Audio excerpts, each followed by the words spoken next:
Thank you so much. Good afternoon, everyone. You're all welcome to today's section. And today we are going to be going through how to read a financial statement, the basics of how to read a financial statement. And like we always have, this our class is always packed, and there's always a whole lot to learn. Also, there will be a question and answer section. In case you have questions, you would be given the leverage to answer the questions. And we also have also questions that have been asked on the group that we are going to also talk about. So, with that being said, Mr. Rona Elijah would be taking us through this course, which is how to read a financial statement. Mr. Rona. Awesome. Good afternoon, everyone, and welcome once again.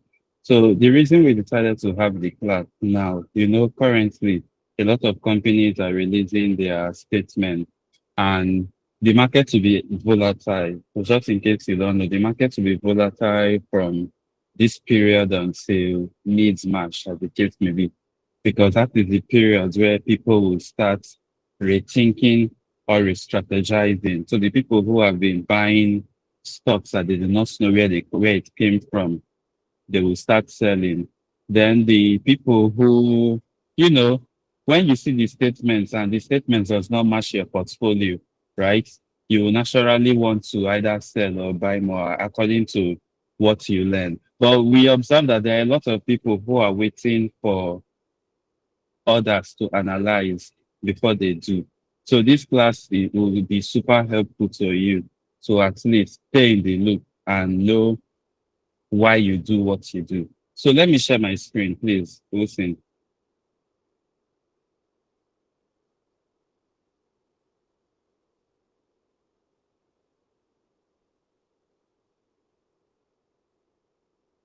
Awesome. Please confirm that you can see my screen. Anyone? Yes, Joshua. we can see your screen. Yes. Sorry, I can't hear you properly, Joshua. What did you say? Yes, we can see your screen. Awesome. Awesome. So once again, this class is sponsored by Access What Consultancy. The tool, the platform will be super helpful to you. We won't be showing you now, but as we do the walkthrough, you'll see how it can be super helpful to you. So Access What, as you see here, we are here to stay, here to help you democratize your investment journey, make it simpler. That's just it. So here is the table of content, right? So a very brief introduction. Then we look at the financial statements briefly. Then if you have any questions or comments, as the case may be, you ask. Now, the class will be a practical class. So by practical, we will look at, it's not just by defining terms, right? We'll look at different financial statements. We'll find metrics, we'll make some calculations. So please, it will be super helpful if you are relaxed in a quiet place and can help pay attention. Don't worry. Even if what you are learning may look very difficult for now, so long as you stay consistent on this path, it will help you. So whatever we are learning in this class today, just take it that your future self will thank you for paying attention. Now, once again, this is a basic class. So the reason why it's basic is because we are yet to ascertain how far the knowledge of people in our community is. By the time we are ready to learn the more difficult things, then the community will make the request for it. You can make the request for it, then we can jump right onto it. Thank you. So let's get started. Now, why does it matter that we analyze the financial statements of companies? First of all, the financial statements of company, it helps you to know the health, how healthy a company is. And by so doing, it helps you to estimate the fair value of the company. So what do you mean by fair value? Let's assume that you go to a supermarket to buy bread, right? So the supermarket tells you that this bread is, for example, 2,000 naira. Now you've been buying the bread for 2,000 naira ever since. So nothing new, nothing strange. You just go ahead and buy it. But now what if you go into that supermarket another day? They tell you that the bread is now 5,000 naira, something that you've been buying for 2,000. So the question you ask, especially when you check other supermarkets, they tell you this bread is 5,000, 5,000. The question you ask is that, so you, will you be willing to pay 5,000 naira for the bread? If the answer is no, then it means that you have seen the bread as overvalued, right? It's not something that you want to buy. Likewise, something that you've been buying for 2,000 naira and you like it, they tell you that it is now 800 naira. You want to buy as many as you can, right? Because you believe that the bread is now undervalued. We use the same wisdom, the same sense when buying stocks. You do not just buy a stock because the price is listed. You need to ascertain what is the fair value of this stock. And even if I should buy this stock at an overpriced, price, will it be worth it in the future? So these are some things that we'll consider. And when you know all these things, it will help you prevent the fear of missing out when buying or the panic selling. So some persons in the access wealth community, right? They said that they are selling some stock. They sold some stocks because of panic selling. We asked, what stock did you sell? They were mentioning names like the Nigeria Aviation Holding Company, PRESCO, examples like that. And we're like, why do you want to sell something that is very, very solid? Because of fear, not because of conviction. So if you should learn how to analyze the financials of the company, by the time others are panicking, you want to buy from them. So this class will be super helpful to you. So getting started with the balance sheet. So first of all, mind you, financial statements can be very, very big, right? Very big, packed with a whole lot of information. Nonetheless, right, there are three major parts of financial statements. One could say four, but three major parts. One, we have the statement of the financial position. Two, we have the statement of the profit and loss or comprehensive income. Then three, we have the statement of cash flows. Now, coming back to this balance sheet where we are, the balance sheet or the statement of financial position, right? It's like a snapshot. It's as if you took a photograph of the company. That you do not care about where the company is headed or where the company is coming from. You care about where the company is at the present time, immediately, right? So what the balance sheet does is that it shows you everything that the company holds. And out of everything that the company holds, which one does it own? Then which one does it owe? So look at it this way, right? Some persons say that a car is an asset, for example. Now, let me tell you how an accountant will look at it. Why some say a car is an asset, some say a car is a liability. Now, let's show you how an accountant will look at it.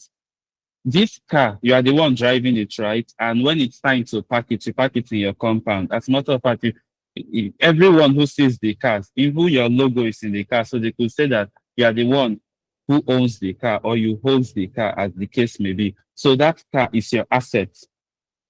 Now, if the car is a liability, so maybe it's something that someone lended to you, so you have to return back to the person, or the money you used to buy the car was lended, as the case may be, then you could say that while it is an asset, it is in the liability section of the company. Now, you bought it with your own money. It is now yours properly, not borrowed, as the case may be. You can now say that you are the true owner. So it is an asset nonetheless, whether you like it or not. But one asset can either be in liability or equity. So the question now is how? Let's come to a financial statement, please. So this is PRESCO. This is PRESCO, the one that they released on Friday, right? So I want you to take this formula. It's a general accounting formula. As an investor, you have to know it. Assets equals to liability plus equity. So asset has to do with everything that you hold, everything in your hands. Liability has to do with out of everything in your hands, which one does not belong to you? Or which one are you obligated to pay back? Then equity has to do with, out of all these things that you hold, remove the ones that do not belong to you. These ones that are remaining, they are yours. And now those ones are the shareholders' equity. So let's look for, this is just a summary. Now, this is the profit and loss statement. We are coming to it. Now, this is the balance sheet. Statement of the financial position. Apologies, we'll try to be a little bit, do as detailed as possible, but we'll still try to be fast because we always keep the time on assets what, right? Fine. So look at assets here. So we have all the assets, both the current assets, the non-current assets. Now look at the total assets. Mind you, all these figures you see here are quoted in millions. So when you see 347,698 here, you should add, look at this NGN million here. So million means you should add 6 zeros. So if you add 3 zeros to this is 348 million. If you add another 3 zeros to make it 6 zeros, this is 348 billion. In other words, the non-current assets of PRESCO as of December 2025 is around 350 billion. However, the total assets, that is the full assets that PRESCO has, is around 833 billion naira. Now, why do we say that asset is equal to equity plus liability? Look at this total assets that is here, right? 833 billion naira.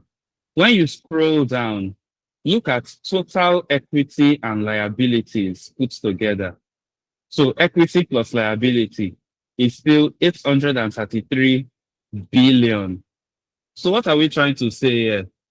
Asset equal to equity plus liability. And this is the reason why this sheet is called the balance sheet. It must be balanced. It must be balanced. If your assets, when you remove your liability, it does not give you your equity, or if you sum your liability and equity, it does not give you your asset, it means that there is something going wrong. Maybe there's a mistake or something. Now you may want to ask, you are seeing some things are current, you are seeing some things are non-current. What does it mean? It's all about the obligation, right? And liquidity. So remember, we said that the liability part of your assets is when it are the things that you either owe or you are obligated to pay back, as the case may be. So if you are obligated to pay back this thing within a year, it is current. If you are obligated to pay it back, but it can be delayed for 2, 3, and more years, as the case may be, it is non-current. So look at current assets here. Let's look at the liquidity, right? Inventories that you see here has to do with the items that are still in store. So for example, PRESCO is a agricultural producing stock, right? The company, they sell palm oil. So their inventories have to do with the palm oil that they are yet to sell. So as of December, this is what around 46 billion naira. Now, what about the cash and cash balance? So they are cash in the bank or whatsoever, as the case may be. It is current. Well, you do not need to wait for more than 1 year for you to access your cash. So it is currently around 280 billion. So that is the current. Then look at the non-current here. We are looking at the property, plant, and equipment. So for example, if they have bulldozers, they have whatsoever, you don't expect them to sell this thing within a year. So that is why it is non-current. Likewise, looking at the liability section,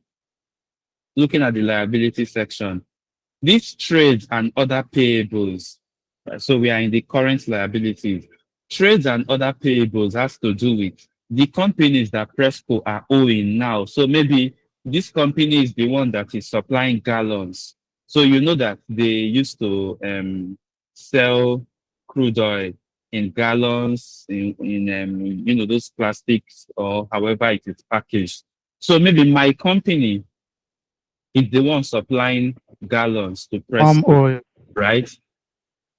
Sorry, hello. Did anyone say crude oil. anything? You said palm oil. You said crude Okay, oil. okay, okay. Apologies. Palm oil. Okay. So this trade and the other payables that we see here is how much Presco is owing this company. And it is something that Presco has to pay within a year. Now, just in case you are still curious to know where is this figure coming from. So you are seeing around 168 billion. Where is this coming from? This is note 23. So mind you, I have the same statement opened twice. If you are truly serious in analyzing companies, you do not open the statement only once. As a matter of fact, you should have up to 3 different screens to look at it all at once. But for the purpose of this class, 2 screens are sufficient. So this is taking us to note 23, right? So we scroll down. So these notes, so first of all, just to help you understand. So these are notes to the audited, consolidated, blah, blah, blah. So this is note 1. Let's go to note 23, which is here, right? So this is the note 23, right? You can now see where the figure is coming from. So the trades payables is around 446 million. Now, the other payables, there are some related party that they are owing around 141 billion. Then there are other creditors that they are owing around 17 billion. So all these put together are what give you 158 billion. When you come back here, this is the 158 billion you are seeing here. So when you see something in the statement that you do not understand or you really want to know where it's coming from, we can do this. Okay, we are not in revenue section yet. You just want to know where it is coming from. You get it. And this is where the balance sheet is. So now let's give you the example of the car once again, because you may want to ask, how can the same thing be in asset, then be in either liability or equity? Remember, right, that car you are seeing there, you used money to buy it. Likewise, if you want to sell the car today, it is still money. So the question now is that money, don't look at the car now, look at the money. Either the money you used to buy the car or the money you will get from the car when you sell it. So that car that you are seeing there, if you should sell it, where is the money going to? Is it your pocket or will you use it to pay back somebody? Or the money that you used to buy the car, is it from your pocket or will you use it to pay back somebody? Or did you use the car as a collateral? So you fail to pay your debt, then it is the car that the people will sell for the money, as the case may be. So you understand. So the car itself is an asset in your hands. But this same car that you've held, right? It can be either in the liability or the equity part of it, according to where the money will go to or where the money is coming from. So when you see something like the asset here, right? We are looking at property, plant, and equipment. They used money to buy all these properties. Intangible assets, they use money to buy it. Goodwill assets, they use money to buy it, as the case may be. Inventories, even their trades, that their inventories, the crude oil, the whatsoever, it is still money that they use to produce the crude oil. It is money they use to package it. So that inventory that they are yet to sell, it is still money. But now, where did the money come from? So that is where you are now looking at the equity part and the liability part. So this share capital and share premium is simple. When you buy the rights issue of the company or you buy the public offer of the company, that is, you buy the stock from the primary market, your money will be here or here. So this share capital, remember Nigerian stocks, they are sold at 50 kobo per share. So if you've ever bought right issue before or you've ever bought, public offer, you will always see purchase of so and so number of shares at 50 kobo per share. So if, for example, you buy 10,000 units, for example, right, that your 10,000 units, 10,000, right, times 0.5, will be what, 500 naira. This is where the 500 naira will be, the share capital. But now you bought it, for example, at a price of 200 naira per share. So that's extra. So you remove the 50 kobo now from the 200 naira, which is 199.50 kobo, right? So 100 and mind you, I'm with my calculator, apologies. 199.5, right? Multiplied by 10,000. So this is around, this is around 1.9 million, as the case may be. So this 1.9 million will be here in the share premium. So this share capital and share premium is where that rights issue you bought, that public offer you bought, as the case may be, this is where it is. So when you are hearing the bank say recapitalization or the insurance company say recapitalization, it is usually this plus this. So you can go and check the financial statements of these banks. Or sometimes, if the regulator, such as CBN or whatsoever, is admitting other parts of the equity, then it will be added. Now, this retained earnings has to do with all the profits that the company has made. Instead of them to give you, the investor, back the profit as dividend, they decide to hold some for themselves. So the more profits that they are accumulating, they are retaining, is here in the retained earnings. So, like you rightly says, this equity part is what you as the investor owns. So after you remove everything that you owe, this is what is remaining, which is around 427 billion naira. The liability has to do with what you owe. And as you can see, the total liability here is around 407 billion, as you can see, right? So this is borrowing, this is tax liability, that is tax that they should have paid, but they've not paid, etc. We'll come to all this very soon, pretty soon. Now let's do a little bit of classwork, right? Because we've even wasted a lot of time for the balance sheet. So there are some ratios. Instead of you to always be looking at this one is high, this one is zero, that one is high. There are some ratios that you can simply do a plug and play. When you do this plug and play as quick as possible, you will see it, right? So let's do some classwork. Starting with current ratio, it is simply current assets divided by current liability. So what this simply does is that how quickly can the company pay its short-term debts? So what it means, let's look at the stance here. So we say current, apologies, current assets, current liabilities, right? Let me see if I can make this sheet a little bit bigger. Current assets, current liabilities. So coming back here, what are the current assets? Here you go, total current asset.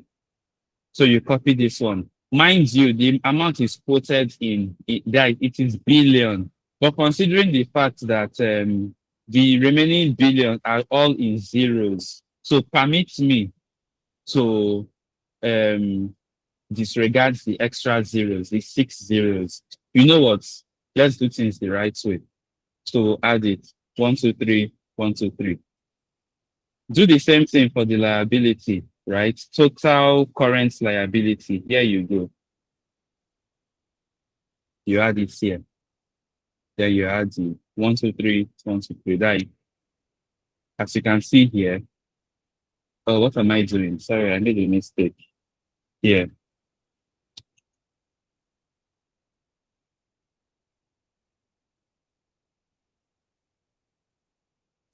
Okay, so what are we looking for? We are looking for the current ratio.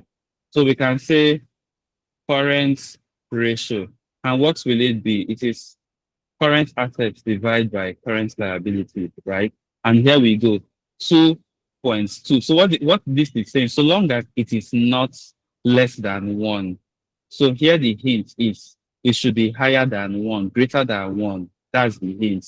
So long as this is not less than 1, it means that if all the people that PRESCO are owing money and the money that PRESCO is owing them, or sorry, whatever PRESCO is owing them, not just money, if all the people come at once, that this money that you are owing us, that you should pay within a year, we want it today, This ratio is simply telling us that considering the current assets that PRESCO has, it can offset this bill.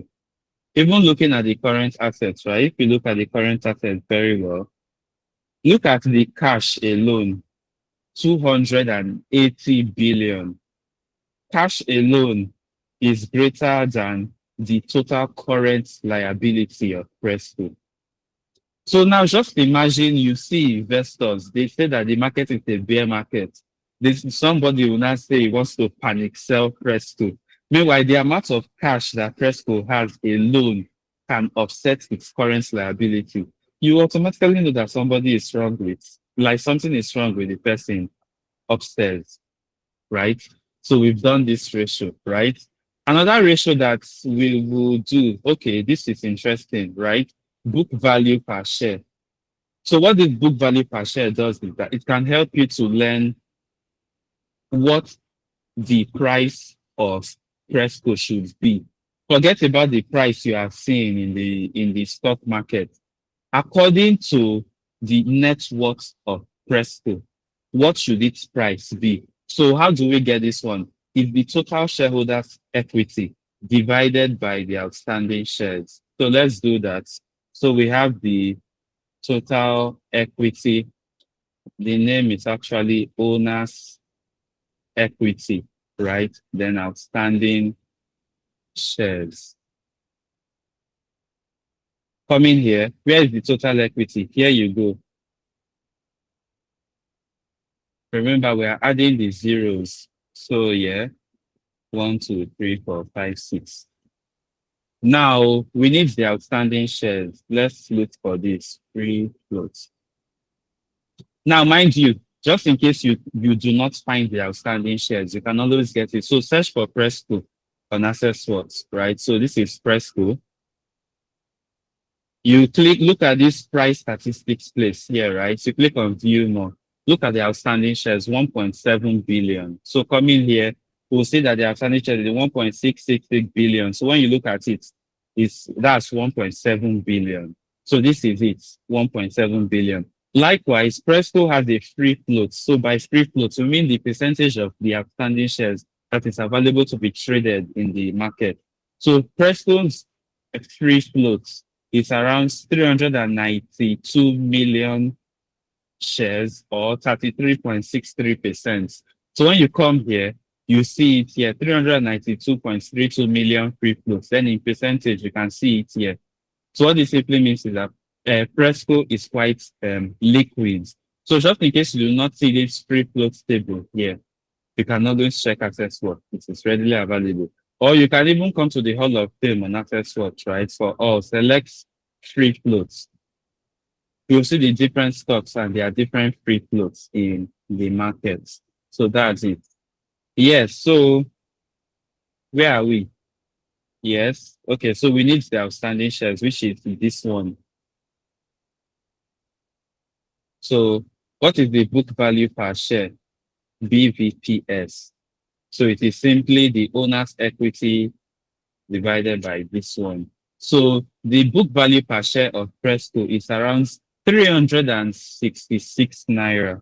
But PRESCO is currently valued at, so the price of PRESCO at the present time is around 1,635 naira. So what this simply means is that investors are giving more value to PRESCO than what its net worth, according to accounting, permits. So for now, accounting says that a share of PRESCO is worth 366 naira. How do you increase this? You can increase this by reducing the liability or increasing the equity, as the case may be. Remember, if the liability decreases, then equity has to increase for everything to be balanced. So that's just it. We can move on to, please, if you have any questions, you can either note them down, or if you have any questions or any very serious questions, something like a correction or a very hot feedback, you don't need to wait. You can pause me, you can disrupt me, I'll stop. Nonetheless, if there's something you need more clarity as the case may be, just note it down. We'll accommodate all the questions as time progresses. Thank you. So mind you, I just took these ratios. After we'll look at combining the different ratios from the different statements. So for now, let's look at the statements of that is the income statement or the profit and loss.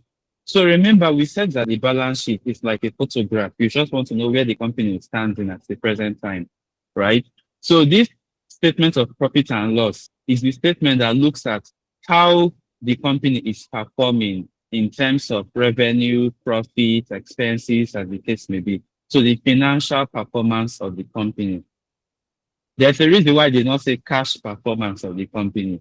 Now, the major difference between this profit and loss statement and the cash flow statement is that this profit and loss statement is mostly guided by accounting principles. So when you study accounting, there's the accrual-based accounting, there's the cash-based accounting. So this profit and loss statement is mostly following the accrual-based accounting. So for example, right, no need to bore you too much. So let's just look at what different terms mean. Revenue is you are selling ice cream. So when you sell ice cream, that your company is to sell ice cream. People come and buy ice cream from you. That money they are giving to you in exchange for the ice cream, right? That is your revenue. Now you could ask, what is income? What is revenue as the case may be? Income is simply all the money that is coming in. So you are selling ice cream, but now you borrowed somebody. So you borrowed somebody money and the person say will give you 15% in interest. So that extra 15% that the person has given you, it's not revenue. Why? Because it is not the operations of your company. So revenue looks at the operations of your company. So when you have other forms of money coming in, maybe bank, okay, not banks, exchange rate volatility, or you invest in something that the person pay you dividend or give you interest. So those other types of money that are coming in, they can come as other income. Revenue looks at the actual operations of your company. So your company is to sell ice cream. How much did the ice cream give you? That is revenue. Cost of goods sold, right? It looks at this ice cream that you are selling. If, for example, you sell the ice cream for 100 naira, but you are not the one that produced the ice cream. You bought the ice cream for 50 naira, then you sell it for 100 naira. That's 50 naira that you use to buy it.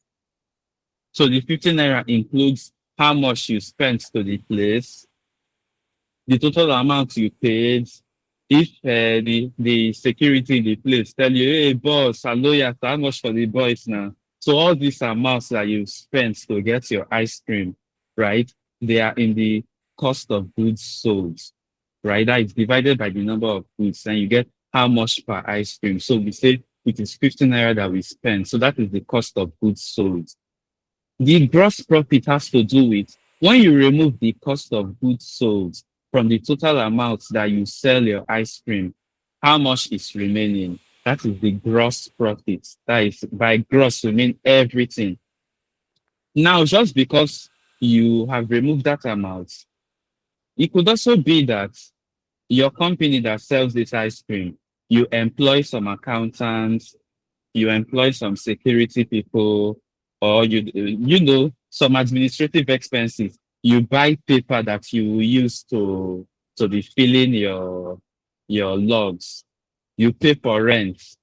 If you buy fuel, you buy for all these things that are administrative, but not a part of how much you spend in getting that ice cream. These will now be in the operating expenses.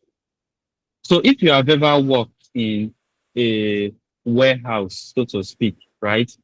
A very large warehouse, you will understand this very well. So if you know where ShopRite, their warehouse is, or you know where, all these large entities, their warehouses are, you know that the company, they have the warehouse, they have the administrative block. The administrative block is where the accountants will be, their CEO will be, their etc. will be. The warehouse is where all the goods that they're either producing or selling will be, as the case may be. But now, emphasis on the production part, right? So everything that you spend in that warehouse, everything that you spend in that factory in terms of the rent of the factory itself, the employees inside the factory, the production cost of what you are producing in the factory, those ones are what will be in the cost of goods sold. Then the administrative part, the rent or whatsoever in the administrative part, the fuel you buy for the administrative part, the books you buy for the administrative part, the salaries of your accountants whatsoever in the administrative part, those ones will be in the operations. Why this distinction? With this gross profits, right? You can see, you cannot compare, for example, PRESCO versus Okomo Oil, right? How efficiently does PRESCO produce their palm oil when compared to Okomo Oil? Now, removing that one, let's say you want to compare the different banks altogether, GT Bank, Access Bank, Zenith Bank, as the case may be. You now want to say, how efficiently does GT Bank spend their money for the operations part of it? So that is why we have this distinction between the cost of goods sold and the operation expenses. So when you remove the cost of goods sold from the revenue, you get the gross profit. Then when you remove the operating expenses from the gross profit, you now have the operating income or EBIT. Now you must have heard something like EBITDA, right? Earnings before interest, tax, depreciation, and amortization. So mind you, I am not in operating income here. I'm in something different. EBITDA, right? Earnings before. So look at this EBIT here. It is earnings before interest and tax. That is, you get this one by removing operating expenses from cost of goods sold. But now you can also add the D and the A. The D stands for depreciation. The A stands for amortization. How do you get the EBITDA? You look at this cost of goods sold, right? If you remove money, so if you remove money because of depreciation and amortization, so how that works is that, for example, PRESCO bought one very large machinery. They bought it for 1 billion. Their income statements will not report 1 billion. The income statements will say, this machinery that we have bought, we want to use it for 20 years, right? And, just to simplify things, it is more complex than that, right? But 1 billion now divided by 20 years, how much is that? Right? So 1 billion divided by 10 should give you 100 million. So that is 50 million per year, right? So the income statements will take that 50 million. That is what the income statements will report. But now that 50 million is not a cash expense, it is depreciation. So you have to add that depreciation back into it. Now that is for the cost of goods sold. Likewise, there is still depreciation in operating expenses. So for example, the building, you say it is 20 years, how much you use, you add that depreciation back. Amortization is exactly depreciation, but amortization is looking at intangible assets. So for example, that equipment that the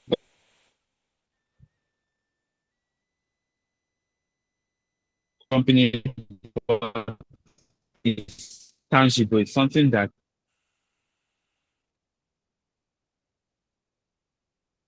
they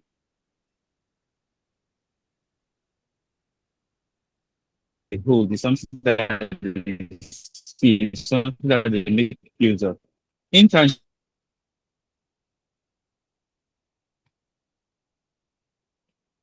assets, maybe the right to something, or maybe the license to make use of something, or maybe the, how do they call this thing?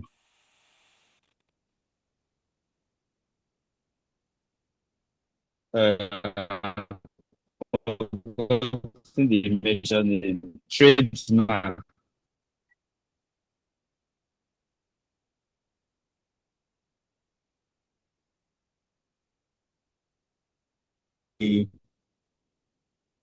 Where are we? Let's come back to the,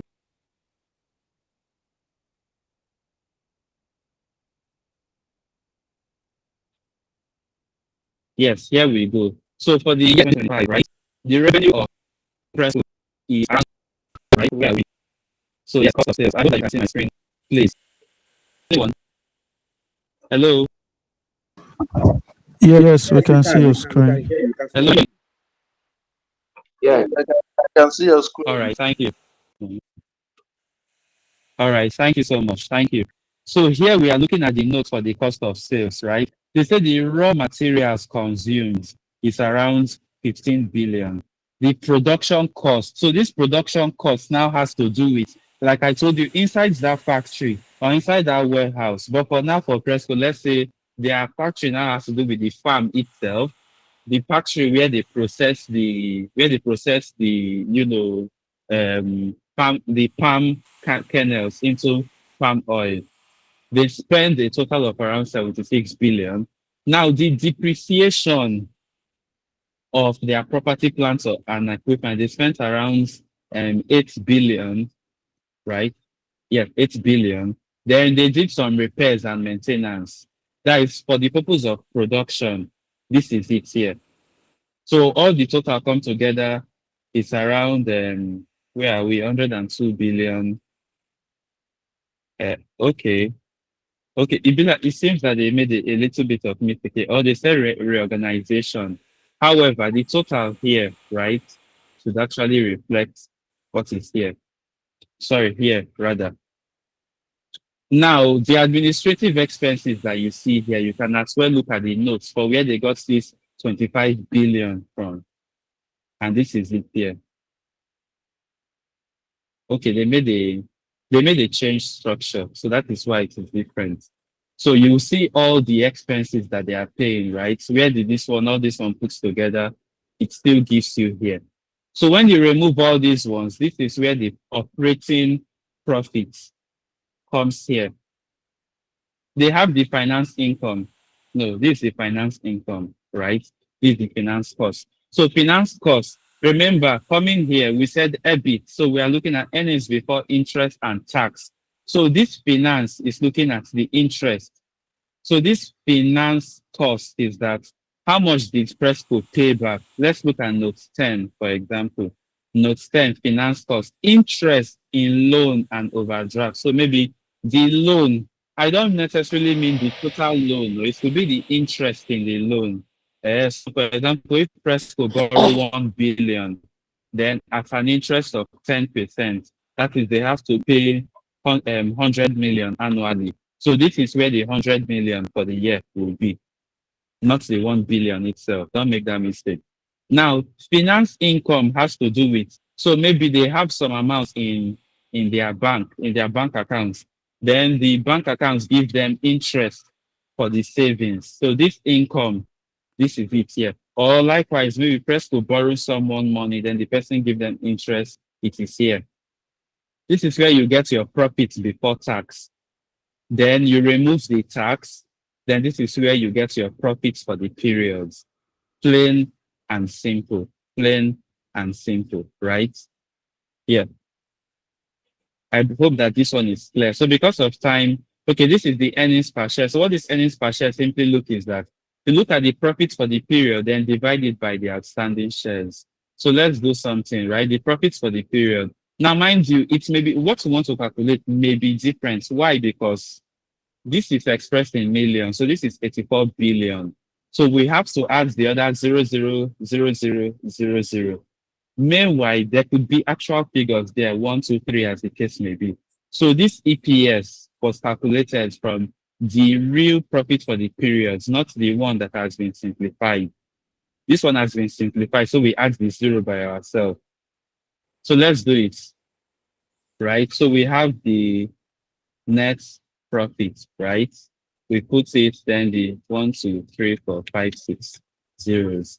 Then the outstanding shares, we have it here, right? So we say the EPS, right, is equal to net profit divided by the outstanding shares, which is around 72.57. So like I told you, it will be different, right? And the major reason why it is different is that, so maybe the profit of the period is 84671 234 567, as the case may be. But now, considering that we do not have that, so we'll just simplify by 0000, and that is why it's different. I hope you understand where the difference is coming from. Sorry, someone is making noise. So, however, permit me, while you now know how to calculate the EPS, please permit me to just copy what they have here, right? And paste it here. Awesome. Yeah. Now, our classwork proper. We want to calculate the revenue growth rate. This is important, and you will know why it's important pretty soon. We'll calculate the net profit. These are the two that we will do for this class today, right? So revenue growth rate, it is simply the current revenue minus the prior revenue divided by the prior revenue. So let's do it, right? So we say current revenue, prior revenue. Awesome. So this is the current revenue. So this is the current revenue for 2025. This is the prior revenue for 2025. I hope that you understand. But we are meant to be using the group, not the company. Sorry, permit me. Let me convert something. Profit for the period. Mind you, we've been using the group. So I want to change it back to the company. Sorry, we've been using the company. I want to use the group rather. All right. Here we go. I hope we didn't make the mistake for, no, we didn't. Awesome. So current and prior revenues. Here we go. So the current revenue for 2025, here you go. Likewise, always remember your 6 zeros. That is for the purpose of this class. I do not want to cut corners. So that's why I'm adding the 6 zeros. If not, if you learn division in school, you know that 0 cancels 0. So those zeros are not necessary. Awesome. So let's just add a difference, right? So we'll say the difference is current revenue less the.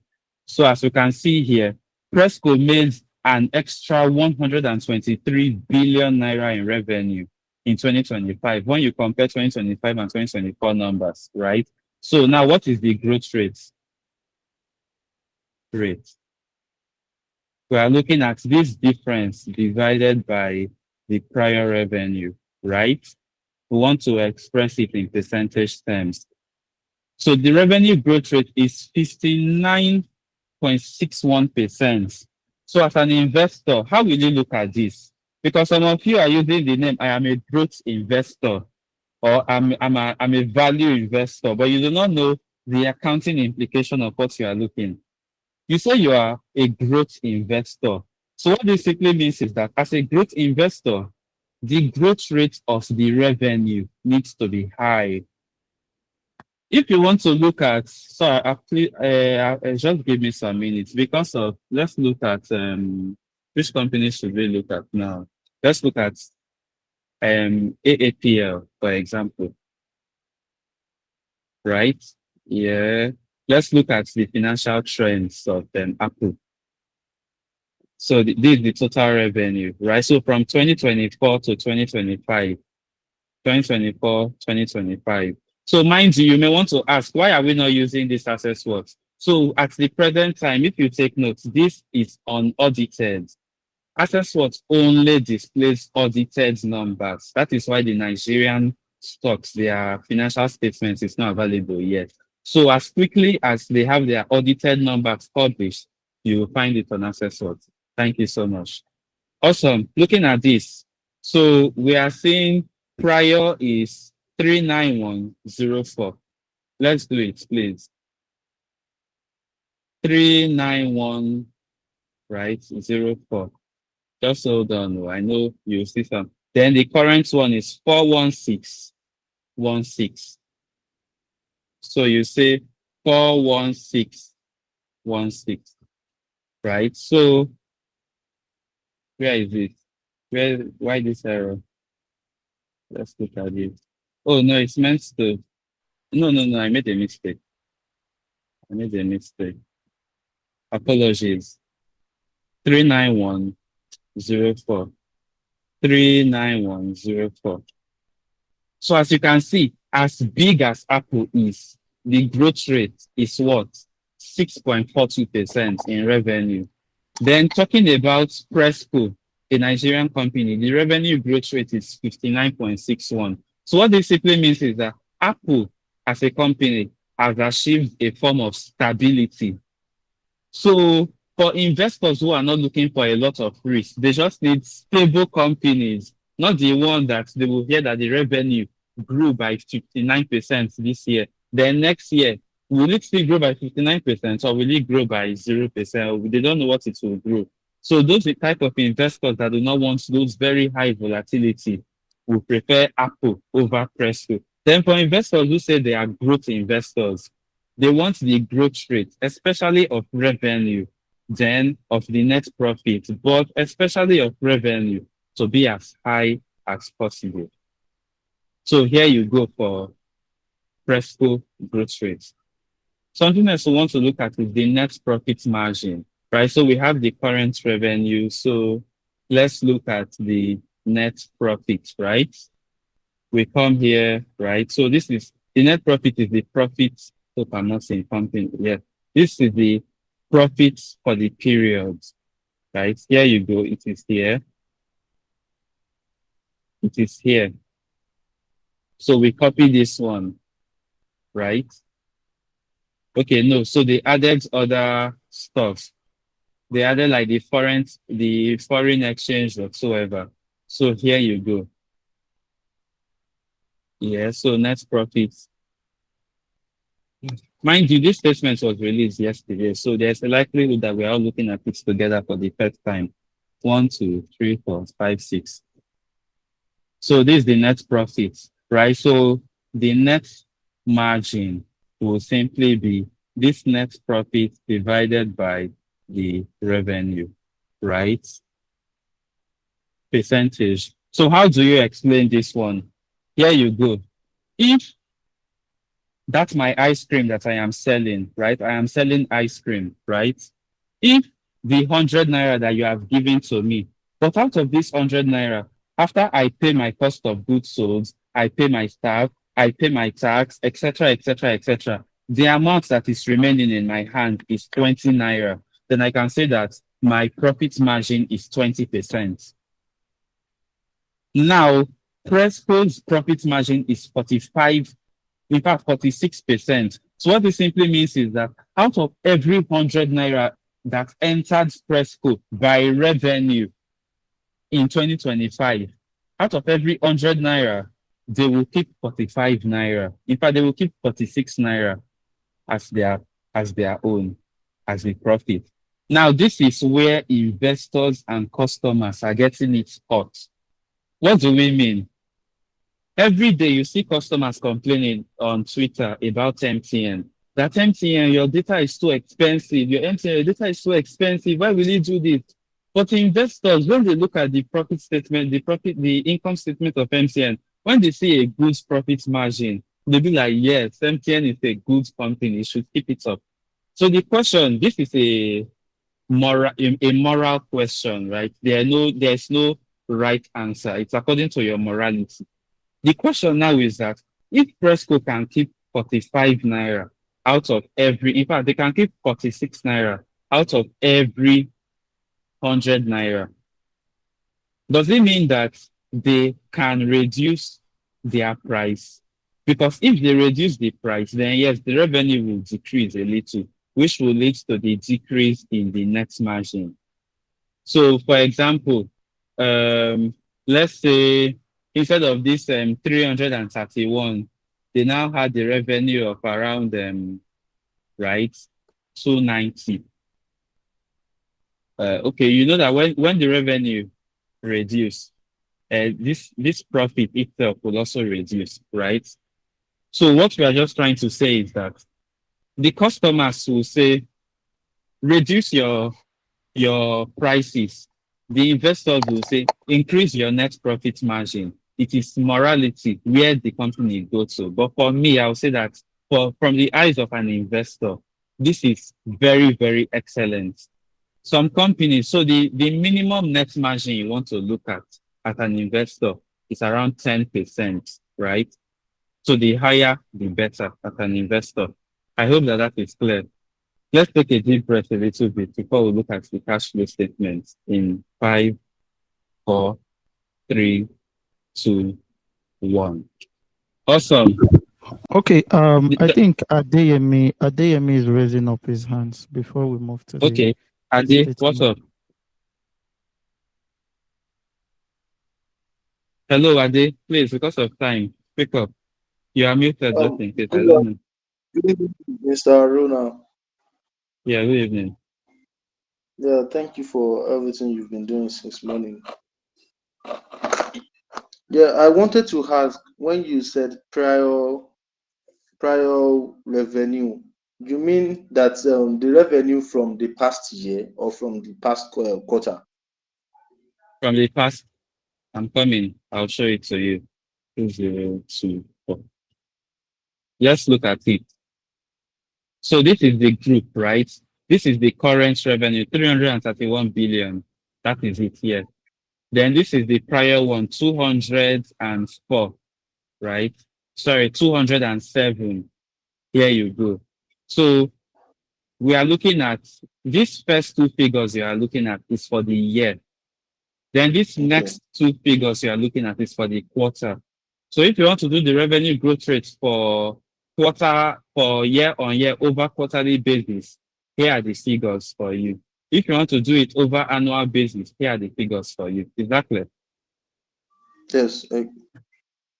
Awesome, thank you. So let's speed up the process. We are taking much time, but I hope that the class has been helpful so far, nonetheless. So cash flow, right? Remember in the income statements, we looked at some things that are not cash. So for example, depreciation. So what this simply means is that even if PRESCO, they bought one property, plant and equipment 3 years ago, this year they will still put the depreciation of that equipment in it because they've not completed paid for the amount according to accounting. But the thing is that they used cash to pay for that item 3 years ago. So this cash flow statement is removing all the non-cash expenses in the income statement. That is this revenue, this income, profit and loss, whatever statement that we looked at here, right? Cash flow statements will remove everything that is not cash. It will put everything that is cash, then give you what you are looking for. Now, the cash flow statement is usually divided into three different sections. We have the cash flow from operating activities here. We have the cash flow from investing activities here. Then we have the cash flow from financing activities. Before we look at that, right, what do each and every one of them mean? Cash flow from operating activities looks at the operations of your company. Revenue is an operation. So people buy the products, you pay for cost of goods sold, you pay your staff, all these payments of staff whatsoever, all put together plus revenue, they are all in the operation. So the cash flow you get from there, that is what you will see in the cash flow from operating activities. Now, cash flow from investing activities has to do with, so for example, you invested back in your company. So PRESCO now decides to buy one very large equipment again. Or in the case of, what's the name of this company? This company that bought bullets. What's the name? I've forgotten the name. Is it Shams? Forgotten? No. I've forgotten the name of the company. The company that bought bullets, right? When you check their, Champion, sorry, champion, hello? champion. Champion, exactly. Thank you so much. I don't overtalk, my brain does. So yes, that company that bought bullets, when you check their cash flow now, you will see how much they spent, or at least how much they have spent so far. It will be there. So when you are investing back in the company, whether by property, plants, and equipment, or in the case of my own company, so we heard that the stock market is booming, right? So this my ice cream company. Now, the small profits that we made, we said let's use it to buy stocks and bonds, as the case may be. So that stocks and bond that we bought, so long as it is not part of our company, it's something that we are investing, right? When the coupon payments or dividend payment starts coming, it will appear in the cash flows from investing activities. Cash flow from financing activities has to do with, go back to that your balance sheet when we are looking at the difference between liability and equity. This is where cash flow from financing activities looks at. So finance has to do with where the money is coming from. If you borrow money for your activities in a company, it will be in the loan part of the financing. However, if the money is coming from rights issue, public offers, IPO, it will be in the, it will also be in this financing activity, but not necessarily the loan. So your loans, your equities, whatsoever, that is the cash movements will be here. The cash flow from financing activities, right? Okay, let's look at it. So this cash flow from operating activities, you can see the cash generated here. This is the net cash generated from operating activities. It is here. So now let me tell you one secret, right? Before I forget, let me just tell you one secret. You want this operations cash flow, that is this cash flow from operating activities, right? You want it to not be significantly lower than the net income, right? It should not be significantly lower than the net income. So coming back, let's look at that was group, right? Yes, group. Let's look at the net. Where are we? Let's look at the how do they call it? The profits for the period, right? 151. Or even if you want to look at it, it's 138, because this is when they added some other things. So as you can see here, the cash flow here is not significantly lower, right? The reason why this is important is that if it is very, very low, so for example, a company reported a net income of around 100 million, but the cash flow from operation activities is in the negative. It means that the company could be using accounting, right? They could be playing with the books, as the case may be, or based on their depreciation, their amortization, the whatsoever that they want to include or remove, as the case may be. They just may be playing with the books, if you put it that way. All right. So this is the net cash from operating activities, right? So this is the cash. It is positive. So we can say that in terms of operations, PRESCO had a positive year, right? Now, investing, like we said, investing has to do with when the company is buying, right? When the company is buying, investing in themselves, maybe buying property, plants and equipment, etc. So this is where you see it. So acquisition in property, plants and equipment, they spend around 41 billion, right? They spend around 41 billion. So where will this one come from? It's very simple. Apologies, the net cash from operating activities is 146 billion. So it is from this 146 billion, this is where they spent this 40 billion. So just in case for those of us, I think someone even asked the question, what is free cash flow, right? So this is simply what free cash flow is. Operations minus capital expenditure. That is free cash flow, right? Yeah. So this is everything. So look at the interest received. So maybe they invested in some companies, in some stocks, or maybe the money in their bank accounts, they got interest from that amount, right? So it is here, like I rightly said, this is where the investing activities will be. And considering everything that they spent, so from this 146, right, they spent total amount 40 billion in PPE. They spent 42 billion in subsidiaries. As you can see here, they have a smaller amount, right? So from this, remove this. No, this is looking at the net. They have a smaller amount. So by net investing activities, they spent more than they gained. Now, financing activities has to do with, like I told you, financing now has to do with you either borrow money or you get money from investors, or you pay investors, as the case may be. So this interest that they pay in their loan, this is it. Yeah. This is the net loan that they receive. So maybe they borrow money and this is what they got. They get this one. They didn't do any loan repayment. So the dividends paid, PRESCO, they really tried in dividend payments. You see it here, etc., etc.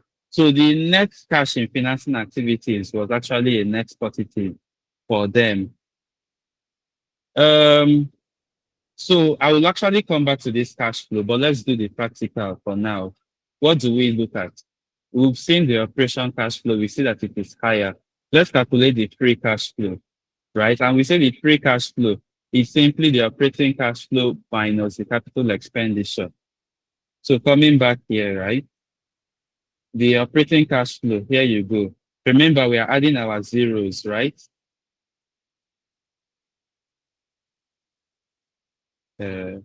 OCF, right? 1, 2, 3, 1, 2, 3. Then what did they spend for capex? That is 40 billion. We bring this one.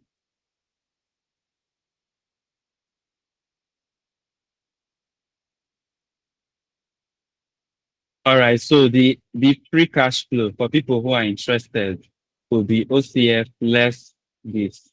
And this is simply their free cash flow, 105 billion naira. What else do we want to do?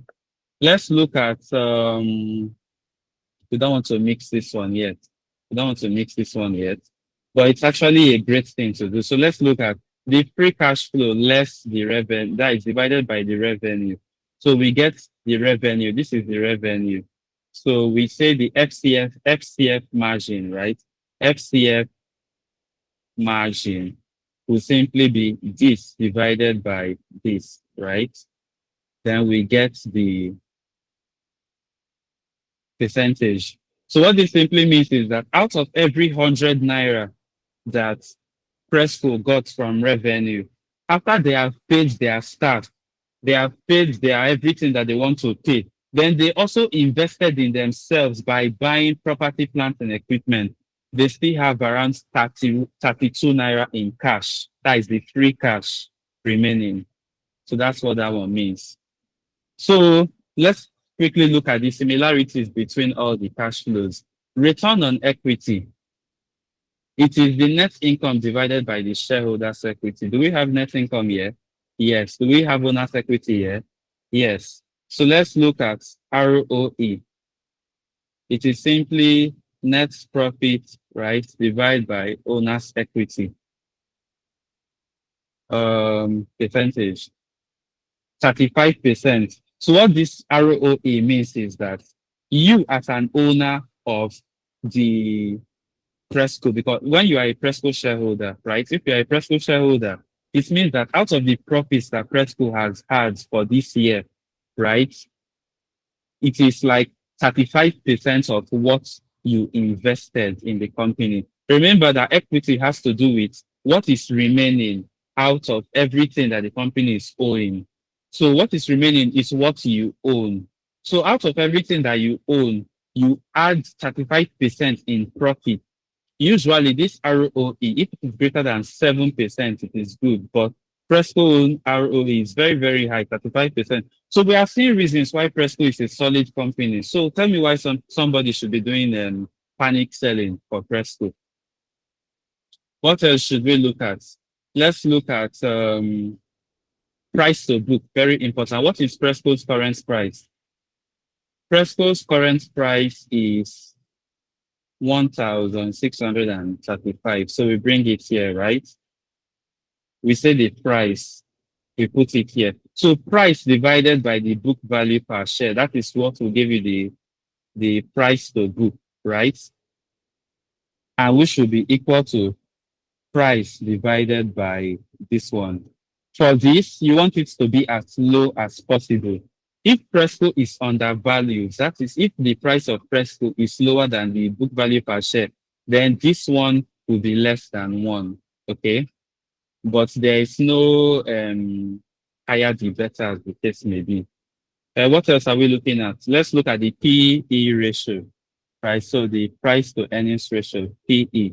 So it is simply this price, right, divided by the EPS. So PRESCO's EPS is around 12.16. Let's look at Okomu, please. just for comparison purposes. Mind you, everything is here. But the reason why this may be different currently is that considering that Okomo is yet to release their audited, we will not update it. So when they release their audited, Access Works will automatically update it, right? So Okomo's own price at the present time is 1,200 and something. So you put it here, right? So Okomo price, Okomo EPS. I have Okomo's financial statements here, right? So we'll look for the EPS. Are you sure? Okay, this is 3 months, this is 12 months. 66.6. 66.6, which is here. No, that's wrong. It should be 66.6. Okay. Awesome. So Okomu PE will simply be this price, right? Divided by this. As we can see here, PRESCO is cheaper than Okomu. So when you are judging two different companies, right? The one with the lower PE, I'm just trying to simplify things, is the cheaper one. So PRESCO is cheaper than, yes, Okomu. Mind you, you can always do the comparison here on Accessor. So if you want to compare Okomu and PRESCO, you simply do it, right? So you see their current PE, right, etc. Now, the beautiful thing now is that you don't necessarily need to look at all these numbers yourself. You simply ask the AI of AccessWorks.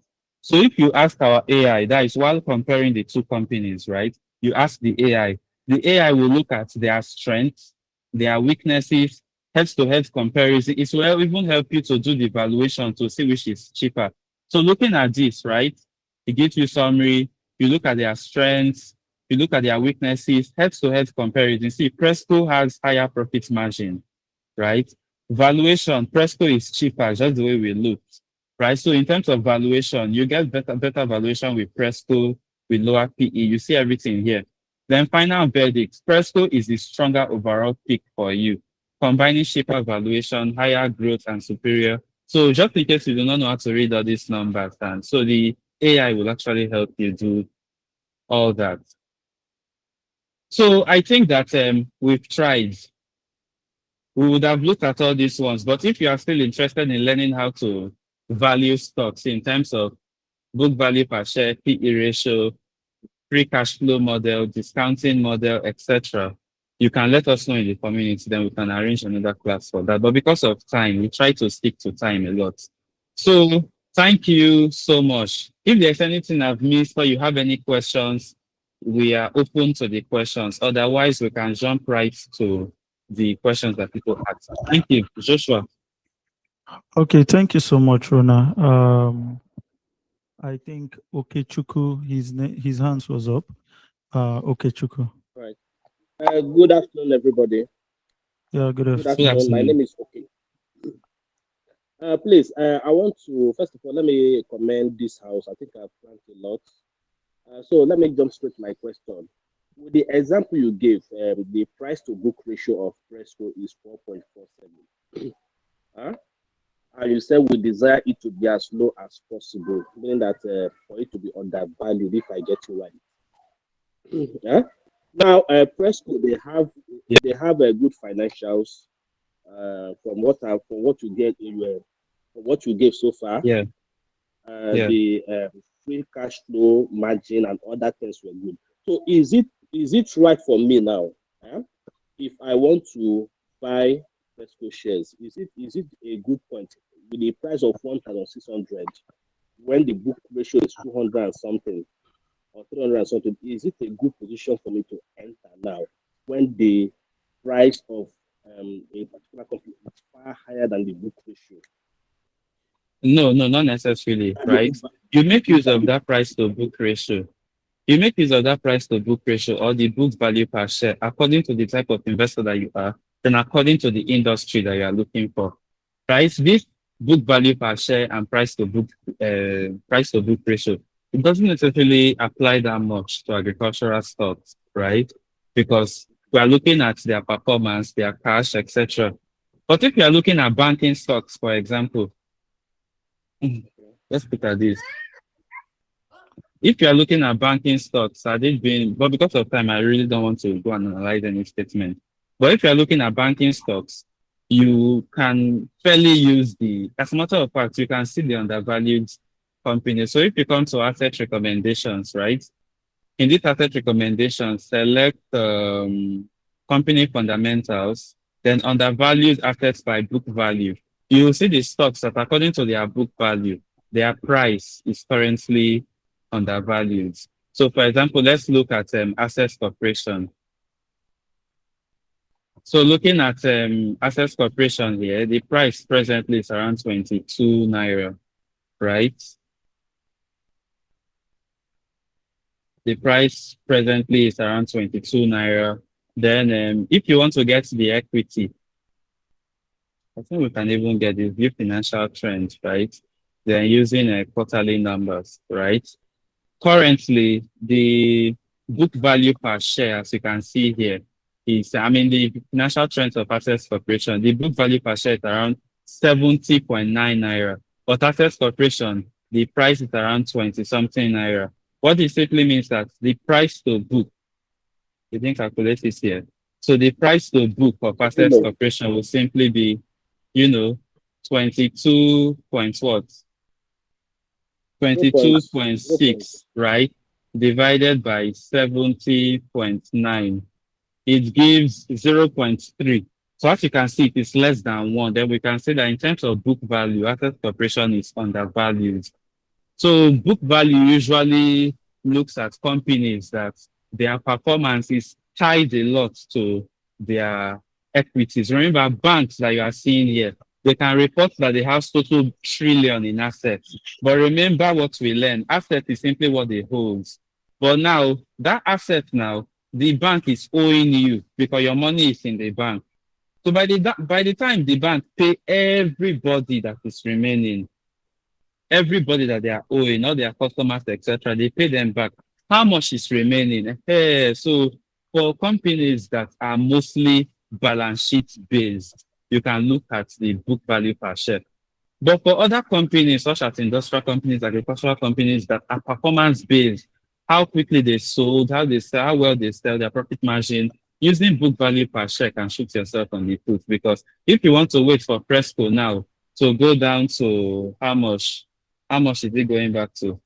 Where is it here? 336 Naira. I'm sorry. I'm truly sorry you will wait. So thank you, Joshua. Okay, thank you so much. Thank you so much, Okechukwu, for the question. Adeyemi, your hands are still up.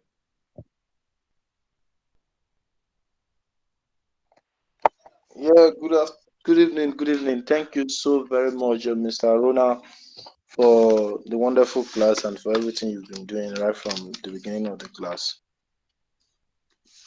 Yes, Thank you. my question is I think I noted it down somewhere. I'm sorry. Still trying to.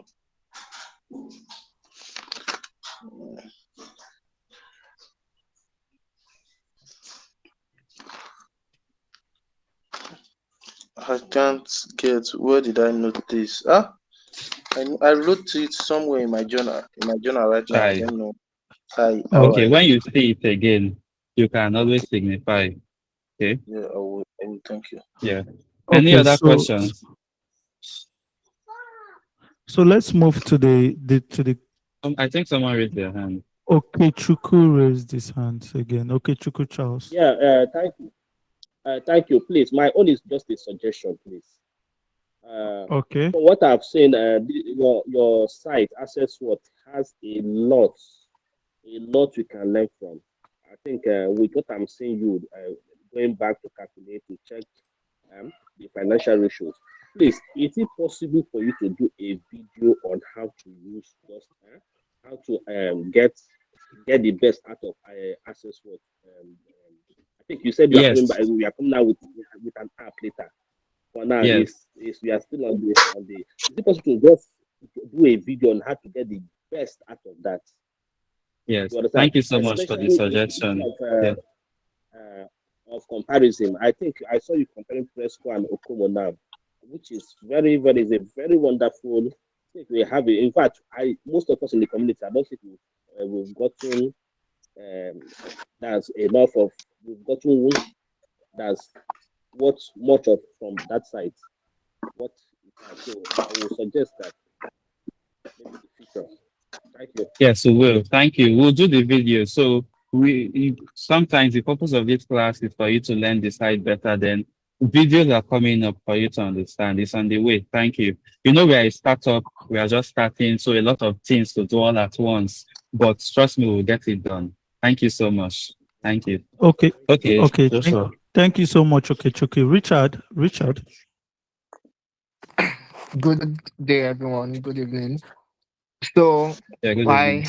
my question is: if a company shows strong profits, you are going through the company's financial reports and are showing strong profits, but they have a very weak cash flow. Me as an investor, should I be worried? Yes, you should be worried, but not just worried that will cause you to panic. Thankfully, here, looking at the where is the cash flow? Here, this is the cash flow statement here.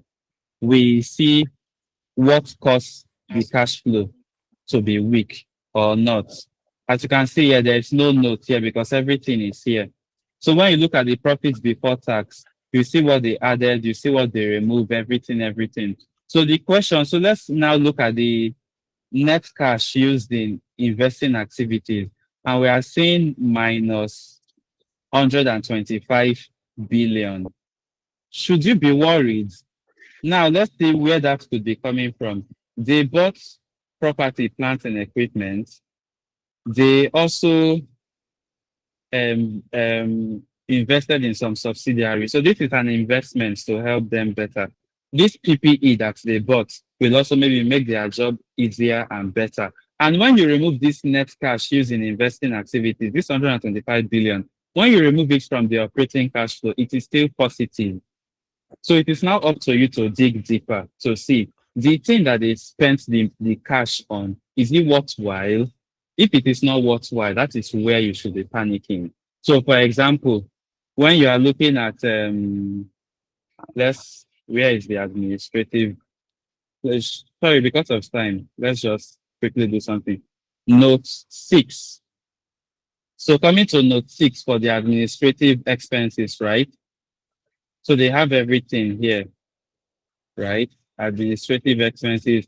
So this is how much they spent on rent, 258 million in rent. I'm trying to look in security, they spent around 1.6 billion. Then for their staff costs, this is usually where salary will be. They spend around 22 billion. So you'll now be asking, why is their staff cost this expensive now? And mind you, this is very important, please, especially when you're analyzing bank statements. So for those of us who don't know, the major reason why Access Corporation is down is that is aside from the fear of continuity that the investment community has.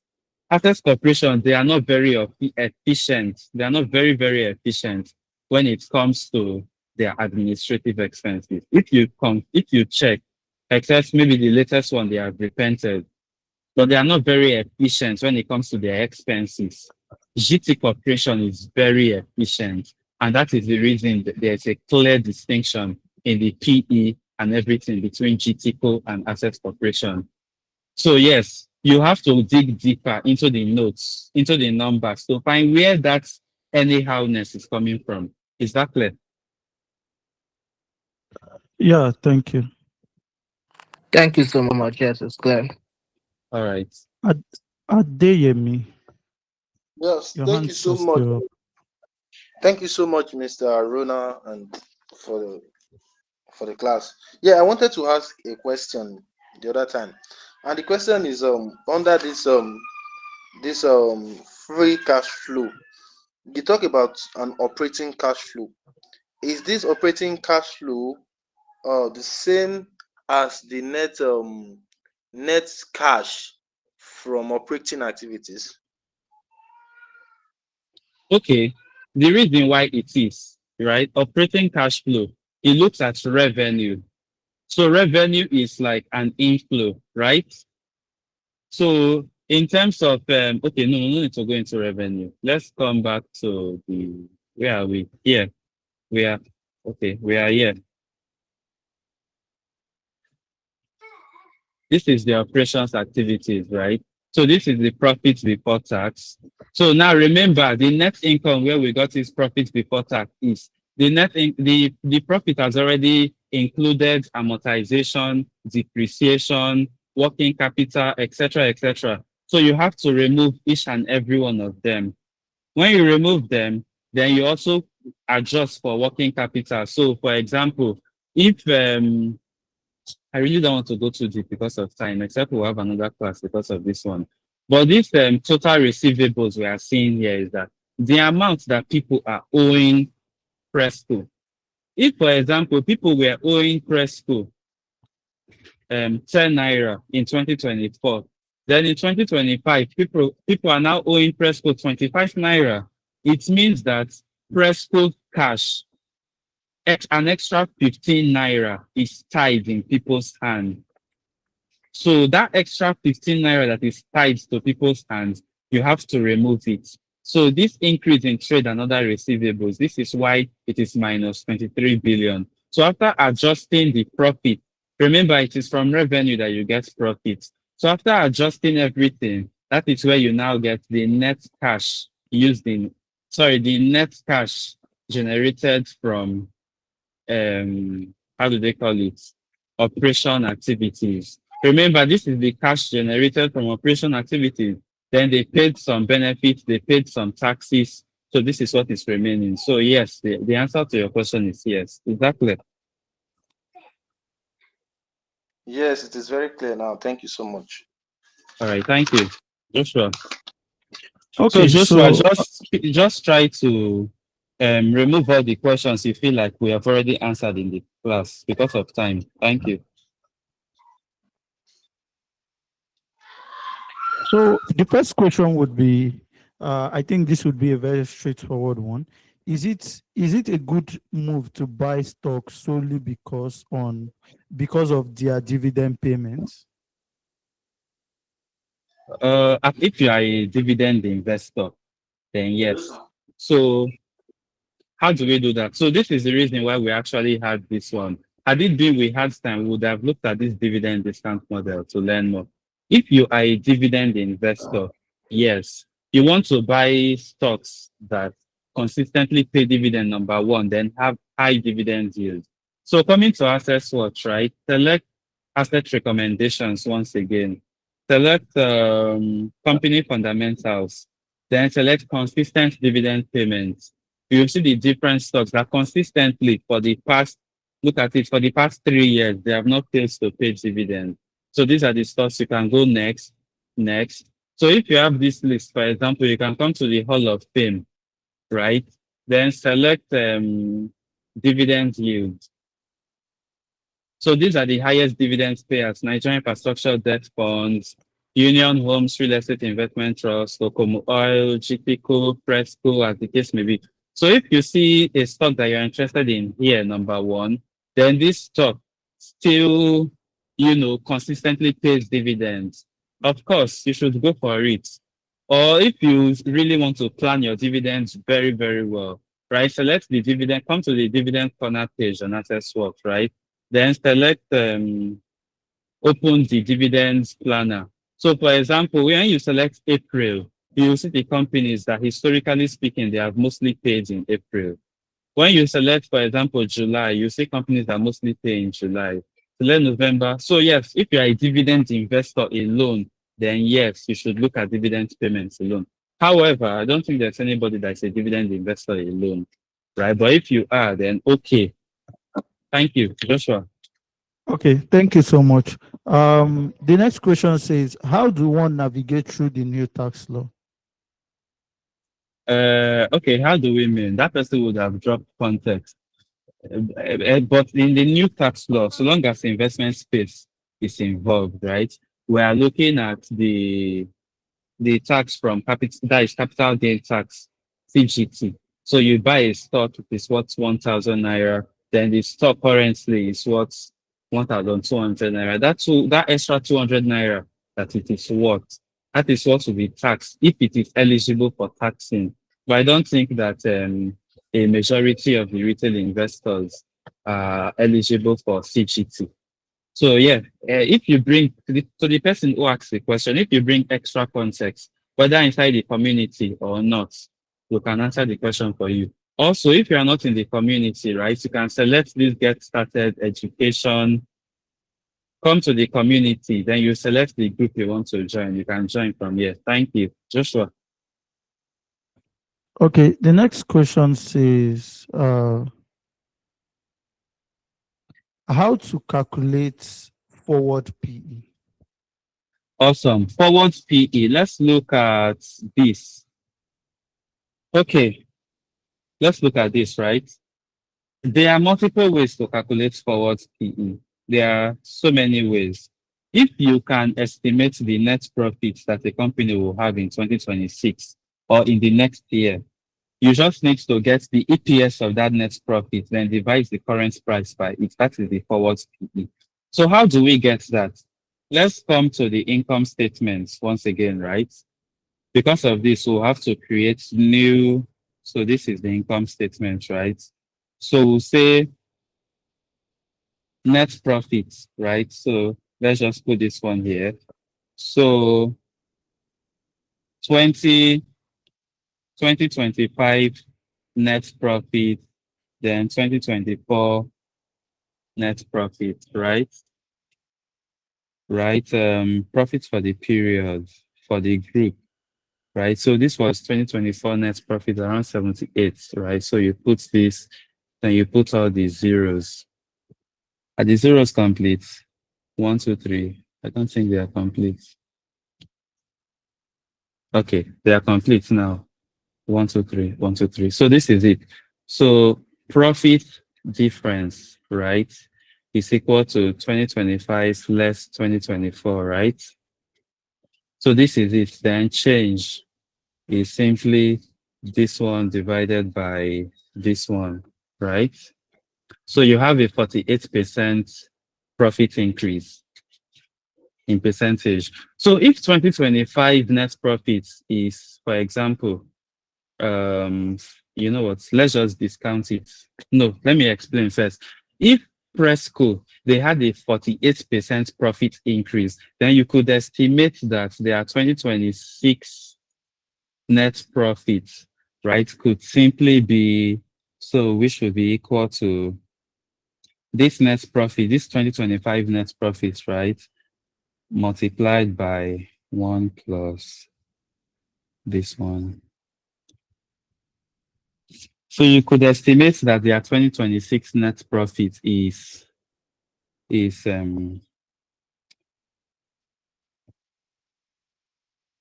224 billion. But now, because of uncertainties, as an investor, you don't want to be optimistic.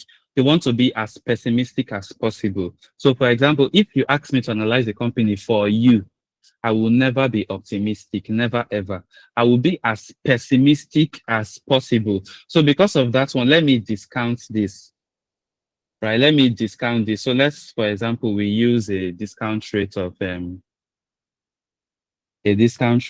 let's say 20%, 0.2, which is 20%, right? So coming back here again, so we can say the discounted change. We can say that the discounted change will now be, right, this one divided by 1 plus this one. What am I doing? Just hold on, please. Awesome, 40%.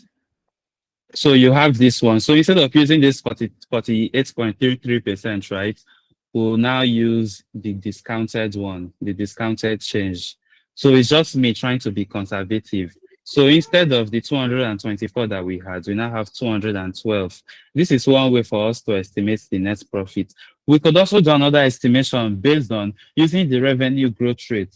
to increase the revenue, you still discount this revenue growth rate. After increasing the revenue, you use the profit margin to get the net profit. But because of time, let's just say we've estimated 2026 net profit. So what will be the 2026 EPS? It will now be this one divided by the outstanding shares, right? Which is the earnings per share will be 181. Then the forward EPS, forward PE, right? Will now be the current price. What's the current price? Where is it? Here you go. Current price divided by 2026 net profit. And here, how did we get this one? Oh, sorry. Divided by, oh, I made a mistake. Sorry. Okay. So we have equal to, right? The current price divided by the 2026 EPS. So while the current PE ratio of PRESCO is 12 multiple, the forward PE ratio of PRESCO is 8, because we have estimated that PRESCO will make around 212 billion in profit in 2026. If we truly believe this, mind you, how we got this is we discounted the growth rate. In fact, let's use 30%, right? So here you go. So now PE is below 10, and Okomu own PE, as you can see, is 18. So considering forward PE alone, we can say that PRESCO is undervalued, because no investor will wait that PRESCO's price will reach a PE below 10 before they buy it. Then you can rush to get it. Thank you, Joshua. Any other question? Yes. There. I think I would have to wrap it up with these two. Quite similar question, but would wrap it up with these two. The first question goes, they come together though. So I would, how do internal sales of shares work, and how can someone tap into it? Then the follow-up would be, how do one get shareholders equity? So I think they are still the same questions, but phrasing You've different. learned how to get the shareholders equity. You simply buy the stock. Basically, that's it. Or when it's in the primary market, whether rights issue, public offer, you buy from there. In the secondary market, you can buy from the stock market. So long as you're a shareholder, you automatically have shareholders equity. Or if you want to learn how to get it from the balance sheet, we have also shown you how to get it from the balance sheet. You see it is here, total equity. Or if the total equity is not given, you simply say total assets minus total liability. It will give you total equity. Right. So what was the first one again? The first one was, how do internal sales of shares work, and how can someone tap into it? By internal sale of share, I am assuming that you mean the primary market. So which we've also explained, which is through the right issue, the public offer. You open an account whether with the NGX or whatsoever. You get what you are looking for, right? Thank you. Any further questions? No, the other questions that I hear have been answered through the course of you talking about the financial statement. I think with this, would want to throw it to the house if there is any other question before we call it a day. Awesome. Thank you so much, and everyone. Is there any further question remaining? Do you have any questions or comments? Awesome. Okay. Joshua. I think that's enough. So in the absence of any other question, I think we'd call it a day. But before we call it a day, we'd always want you to use Assess What, and Assess What is on a mission to simplify your investment journey. Everything about investments, everything about picking the right stocks, picking the right products for investing.